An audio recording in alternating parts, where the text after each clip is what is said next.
सभी मेरे दोस्तों को, मेरे प्यारे बच्चों को आज का नमस्कार। और आज का वीडियो भी उतना ही इम्पोर्टेंट है, उतनी महत्वपूर्ण है जितना पहले था। आज हम मेगा गैमेटोजेनेसिस के बारे में अध्ययन करेंगे और इस पर डिस्कस करेंगे। चैप्टर नंबर 2 है, एनसीईआरटी है, वीडियो है। Flower mega gametogenesis.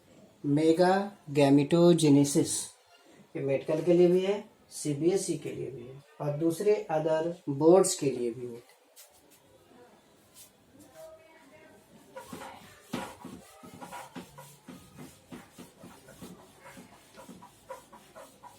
ये बहुत ही आसान है।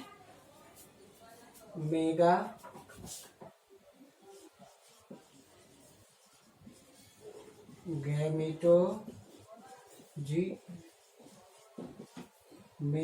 गैमेटोजेनेसिस। इसमें हमने जो इसके पहले मेगा मैक्रोस्पोरोजेनेसिस डिस्कस किया था, उसका हमने पहले डिस्कस कर लेंगे। ये है मैक्रोस्पोरोजेनेसिस का चार्ट।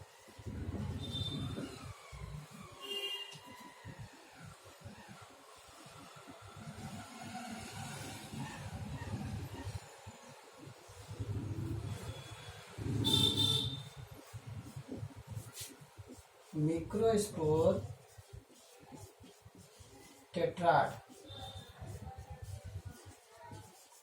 हमने पहले बताया था कि जनरली पोनल गोलर टाइप है, तो इसमें 3 को डिजेनरेट कर दीजिए, यानी इससे जो होगा वो इस प्रकार की क्रिया होगी। एक डेवलप कर जाएगा, इसमें से कोई एक डेवलप करेगा, 3 चारों नहीं, और 3 कोई भी डिजेनरेट कर जाएगा।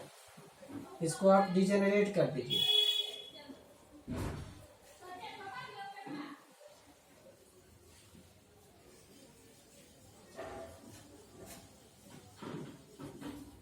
मैक्रोस्पोर्स जो मदर सेल्स होते हैं, डिजेनरेटिंग मेगास्पोर, ये तीनों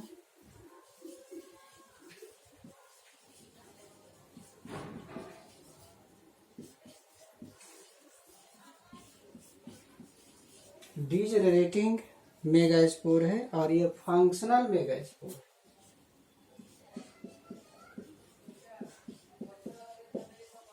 फंक्शनल मेगास्पोर,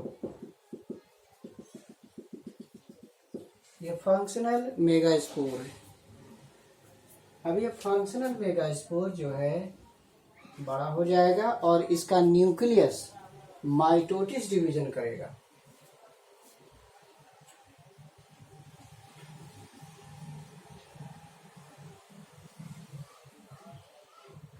इसका न्यूक्लियस डिवाइड करेगा, साइटोप्लाज्म का बंटवारा नहीं होगा।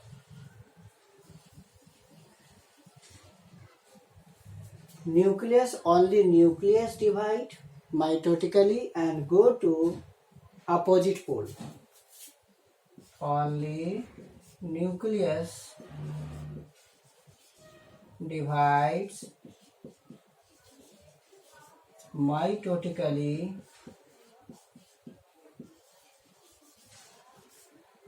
and goes to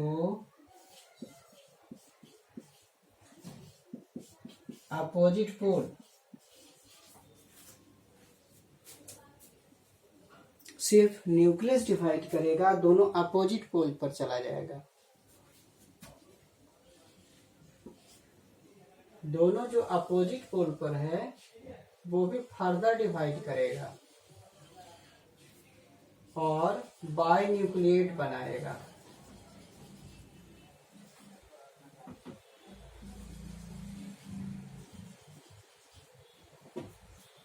both nucleus of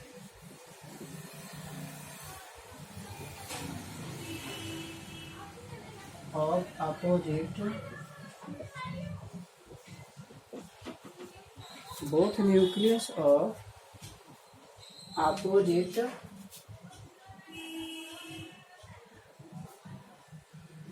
pole further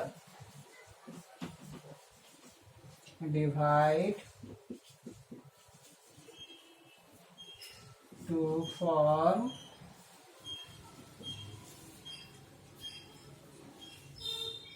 four nucleate embryo sac.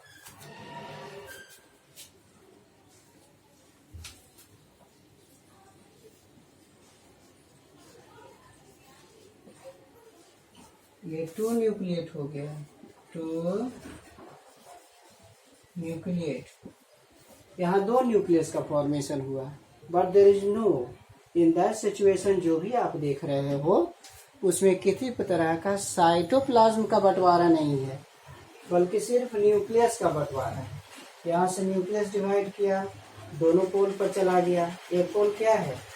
Hydrogen है, हाइड्रोजन एंड है, और इस एंड को क्या कहेंगे? ये माइक्रोपाइलर एंड है, माइक्रोपाइलर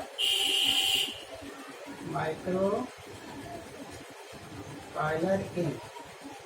इस एंड को माइक्रोपाइलर कहेंगे। एक न्यूक्लियस हाइड्रोजन एंड पर चला जाएगा और दूसरा न्यूक्लियस माइक्रोपाइलर एंड पर चला जाएगा, और वो अगेन अपने एरिया में यहाँ पर एक सेल डिवाइड करेगा, 2 बनाएगा, यहाँ पर भी एक सेल डिवाइड करेगा, 2 बनाएगा। इस तरीके से 4 न्यूक्लिएट एम्ब्रियो सैक्स बनेंगे।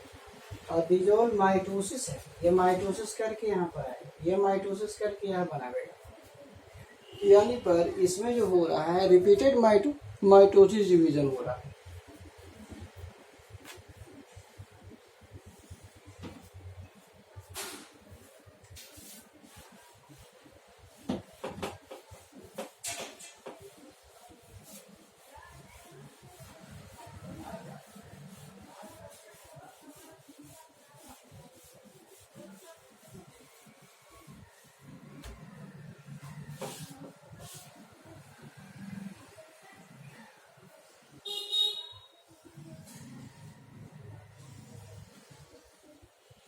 अब ये 2 जो न्यूक्लियस है ये फर्दर डिवाइड करेगा और फिर फर्दर डिवाइड करेगा,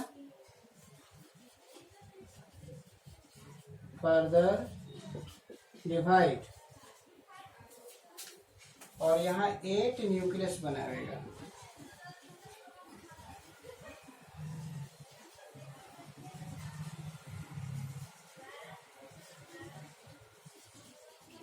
आठ न्यूक्लिएट, तो इसको कहेंगे 8 न्यूक्लिएट। 8 nucleate embryo सैक्स। तो जितना भी डिवीजन हो रहा है वो माइटोसिस डिवीजन हो रहा है। तो यहाँ पर 8 न्यूक्लियस स्टेज दोनों पोल पर रहेंगे। इसके बाद साइटोप्लाज्मिक बंटवारा होगा। So there is a need of cytoplasmic division. This is the embryo sac or this is the antipodal. No. अब इसमें से एक जो न्यूक्लियस है out of 3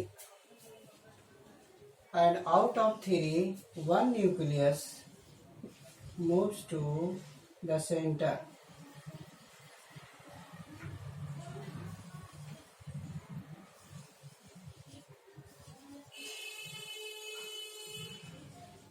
And there is a need of ये सेंटर मूव करेगा। Out of 4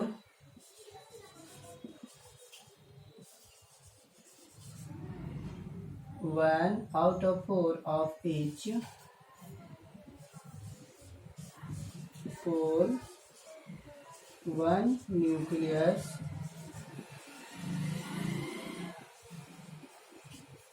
move to center to form polar nuclei.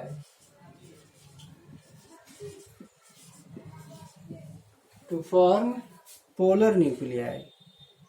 तो polar nuclei बनाएगा।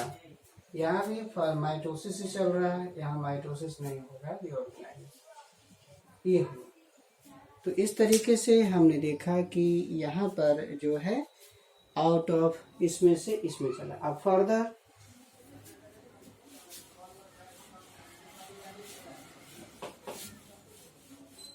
बहुत ही आसान है, it doesn't be a difficult one. अब इसके बाद डिवीजन नहीं होगा, यहाँ भी माइटोसिस डिवीजन हुआ, यहाँ भी हुआ। अब इसके बाद माइटोसिस नहीं होगा, अब इसमें सेल का फॉर्मेशन हो जाएगा। एंटीपोडल में 3 सेल बन जाएंगे।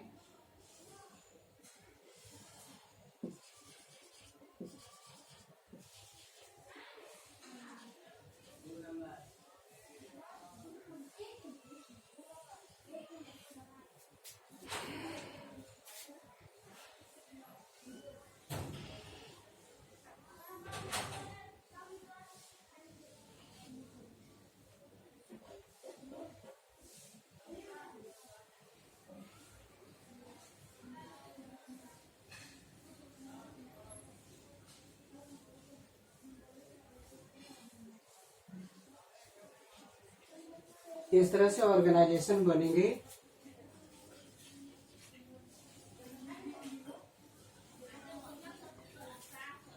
यहाँ पर सेल का फॉर्मेशन हो जाएगा।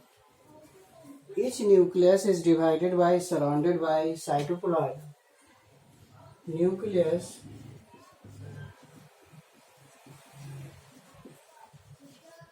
is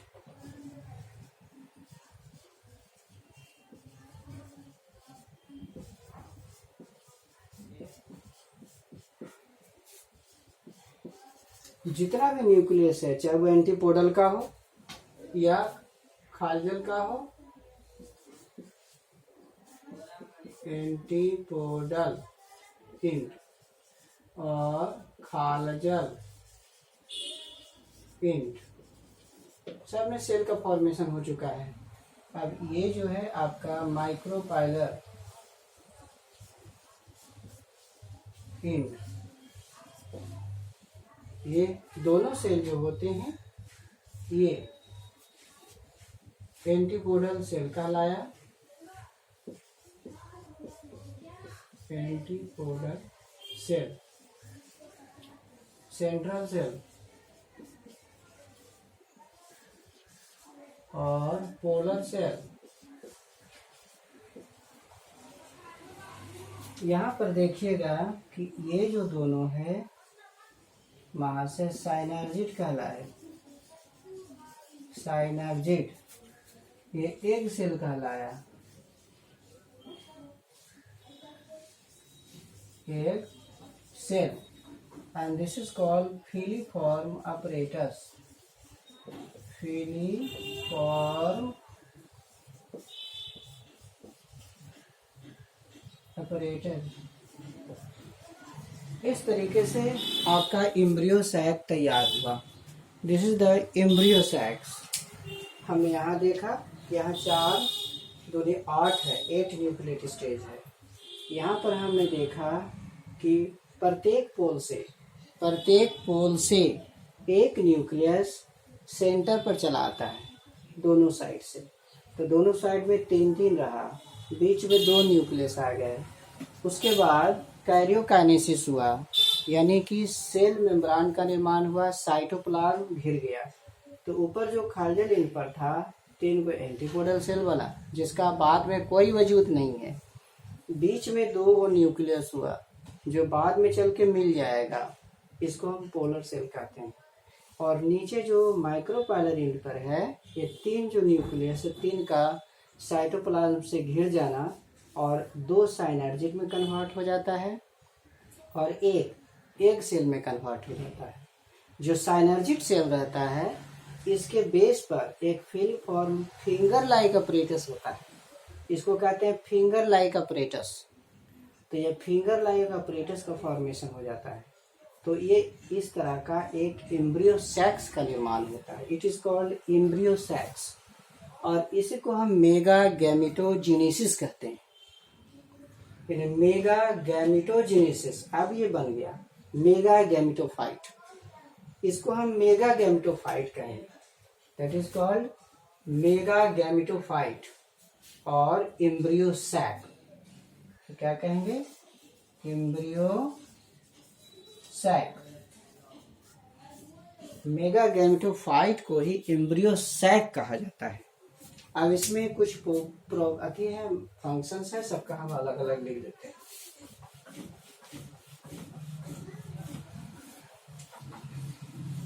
एग्जाम में सिर्फ फिगर पार दीजिएगा, कोई दिक्कत नहीं है। All teachers will accept it, number आपको मिल जाता है। रही बात फेट एंटीपोडल का, एंटीपोडल सेल्स, तो एंटीपोडल जो सेल्स होते हैं उसका कोई फ्यूचर नहीं होता। There is no future of the antipodal cells, they all degenerate.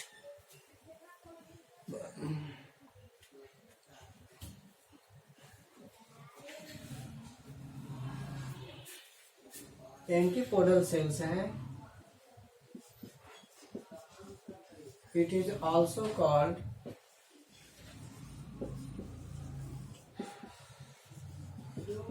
vegetative cells, but they degenerate, DEGENE, लेकिन सब डिजेनरेट कर जाते हैं, कोई भी इसमें नहीं रहता है।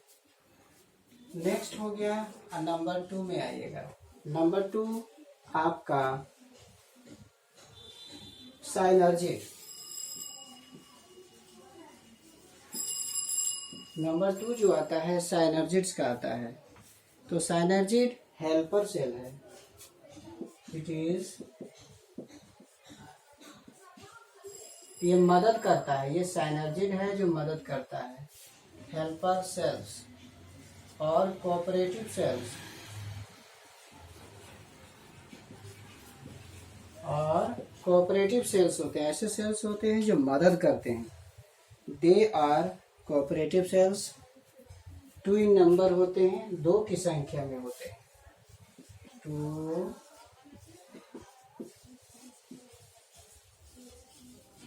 2 इन नंबर, संख्या इसकी 2 होती है।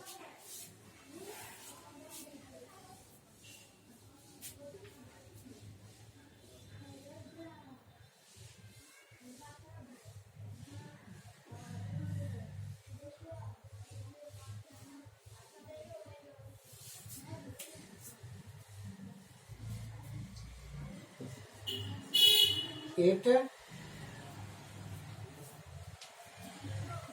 helps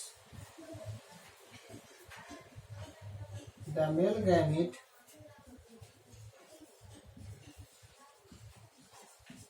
जो मेल गैमीट इंटर करेगा उसको गाइड करेगा कि कहाँ जाना है। They help male gametes to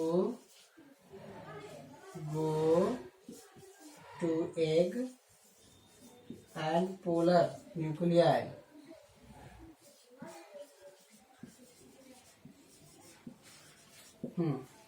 ये जो अंदर से जब पॉलन पेस्टिल इंटरेक्शन होगा, पॉलन ट्यूब इंटर करेगा, तो ये काम क्या करता है कि ये उसको अंडा में को भेजेगा और एक को पोलर न्यूक्लियाई में भेजेगा, जो आगे आप सीखिएगा। एक तीसरा है filiform apparatus, फेली,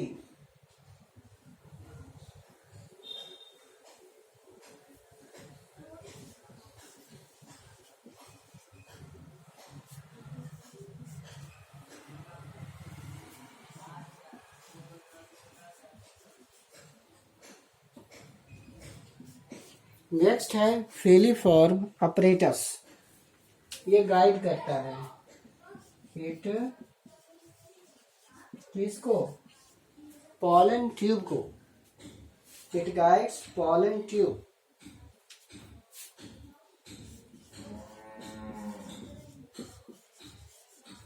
it guides pollen tube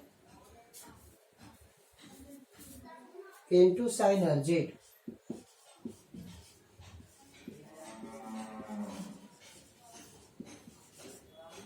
into साइनर्जिड, हमेशा याद रखिएगा 2 गो साइनर्जिड है, तो सिर्फ एक ही साइनर्जिड फंक्शन होता है, दोनों साइनर्जिड फंक्शन नहीं करते।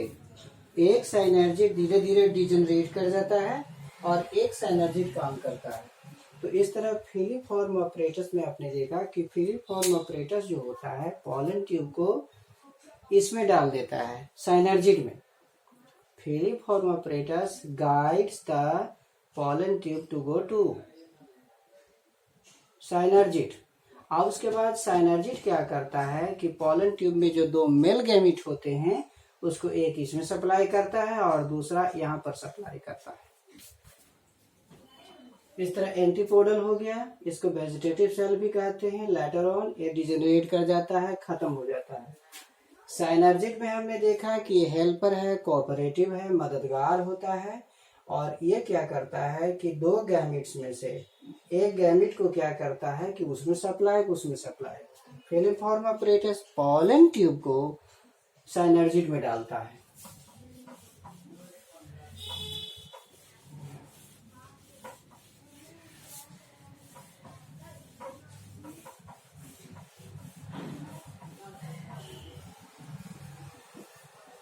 सेंट्रल सेल होता है एक,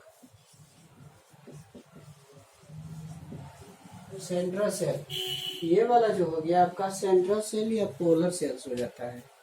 ये लार्जेस्ट सेल है। इट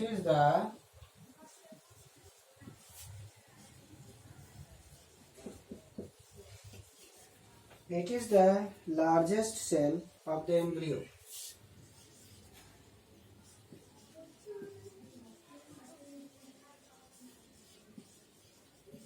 एम्ब्रियो सैक्स का सबसे बड़ा सेल है।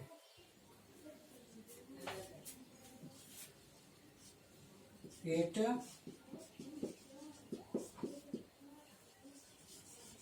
initially contains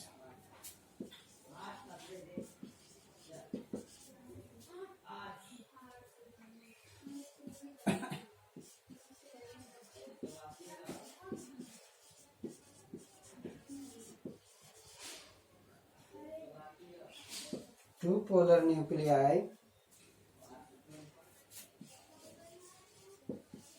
to polar nuclei है ना। देखो सेंट्रल सेल में दो न्यूक्लियाई है, तो शुरुआत में दो होता है, बाद में फ्यूज कर जाता है। It initially contains two polar nuclei which fuse before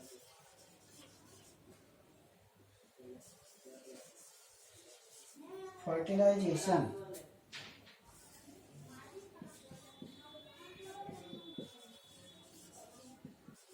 ये दोनों मिल जाते हैं लेकिन न्यूक्लियस नहीं मिलता है। बाद में हम बताएंगे कि कैसे कैसे मिलता है। Fuse before fertilisation to form a secondary nucleus.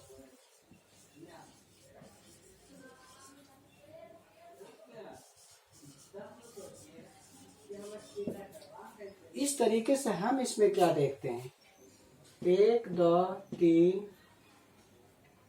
एक सेल हो गया, ये एक सेल में आएगा, दो सेल्स में नहीं आएगा, ये दोनों मिल गया है।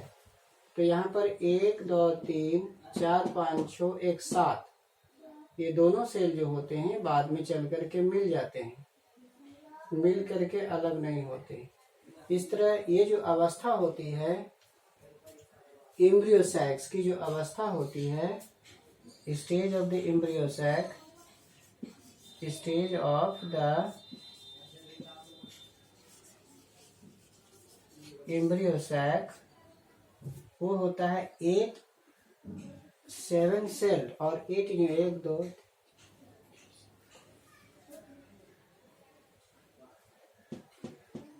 7 सेल and 8 न्यूक्लिएट। 7 सेल का होता है और 8 न्यूक्लियस का होता है। ये देखिए यहाँ पर जब दोनों पोलर न्यूक्लियाई होता है, सेल होता है, एक दूसरे से मिलते हैं तो बेस की दीवार हट जाती है। तो ये सेल तो एक हुआ लेकिन क्या हुआ, न्यूक्लियस 2 है। यहाँ पर cell is 1 cell, 1 cell but 2 nuclei।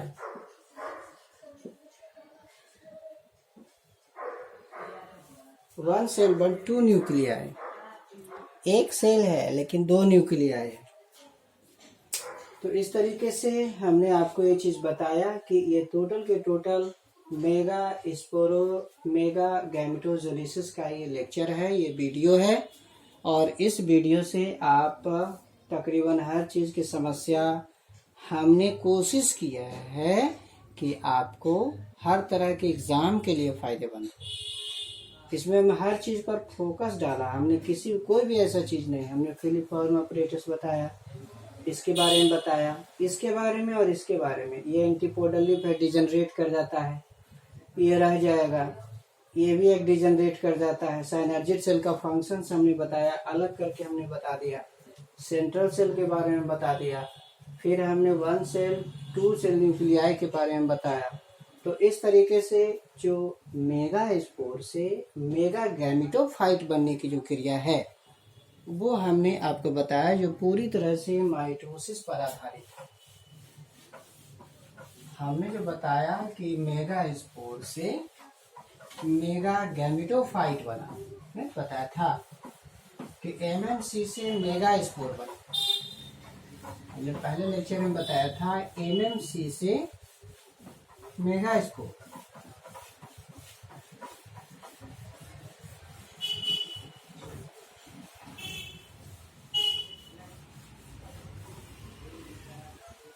हमने बताया जैसे में एमएमसी है,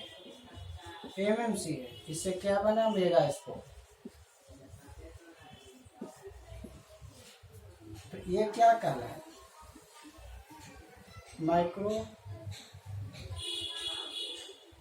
मिक्रोस्पोर, इससे बना मिक्रोस्पोर, MICRO मिक्रो स्पोर। इससे जो बना मिक्रो स्पोरोजेनेसिस हो, मिक्रो स्पोरो GENESIS, ये बना मिक्रो स्पोरोजेनेसिस बना। मिक्रो स्पोरोजेनेसिस से बना मेगा गैमेटोफाइट, मेगा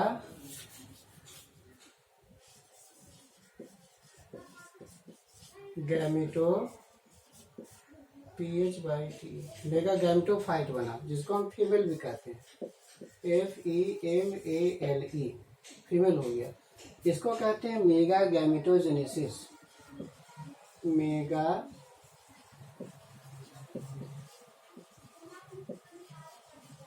गैमेटोजेनेसिस। तो ये जो आपका यहाँ से यहाँ, फिर यहाँ से लेकर के यहाँ होगा, फिर क्रिया होगी। तो ये यहाँ से यहाँ माइक्रोस्पोरोजेनेसिस और यहाँ से यहाँ मेगा स्पोरोजेनेसिस है। यहाँ पर जो होता है मियोसिस और यहाँ पर माइटोसिस, दोनों दो स्टेज में। ये बना माइटोसिस है और ये मियोसिस है, माने कि यहाँ पर 2n है, फिर यहाँ पर n है, ठीक है। फिर यहाँ पर जितने भी तरह के हैं सब n है। इसको हम एम्ब्रियो सैक भी कहते हैं।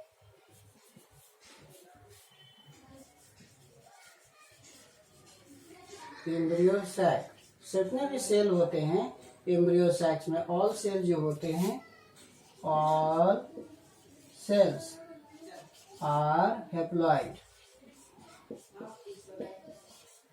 ऑल सेल्स कितने होते हैं, हैप्लॉइड्स होते हैं, ऑल सेल्स आर हैप्लॉइड होते हैं। तो इस तरह से हमने इस प्रकार भी बना दिया। एक फ्लो चार्ट हमने बनाया है।